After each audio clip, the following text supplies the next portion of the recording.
IAS code મુજબ SCBA કયો ઉપકરણ છે? A air purifying respirator, B supplied air respirator, C self contain breathing apparatus, D escape mask. SCBA માટે લાગુ પડતો મુખ્ય આઈએસ સ્ટાન્ડર્ડ કયો છે? A IS 2190, B IS 3844, C IS 10245, D IS 15301. IS code મુજબ SCBA કઈ હવા ઉપયોગમાં લેવાય છે? A oxygen enriched air, B nitrogen, C compressed breathable air, D industrial air. SCBA સિલિન્ડરનો સામાન્ય વર્કિંગ પ્રેશર કેટલો હોય છે? A 150 bar, B 200 bar bar, C 100 bar, D 450 bar.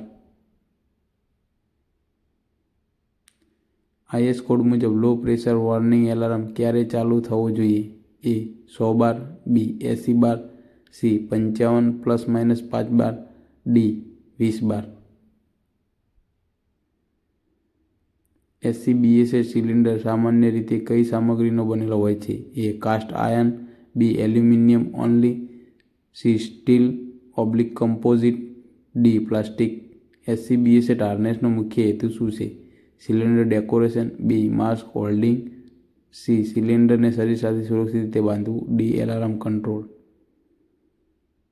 SCBA ડિમંડ વાલ્વનું કાર્ય શું છે? એ પ્રેશર વધારવું, બી એલાર્મ આપવું, સી શ્વાસ લેવા સમયે હવા આપવી, ડી સિલિન્ડર બંધ કરવું.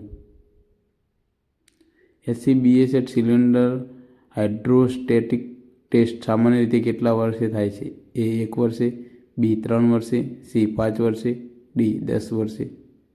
SCBA ઉપયોગ સામાન્ય રીતે કોણ કરે છે? એ સિક્યુરિટી, બી ઇલેક્ટ્રિશિયન, સી ફાયર ફાઇટર/રેસ્ક્યુઅર, ડી આપેલ એક પણ નહીં.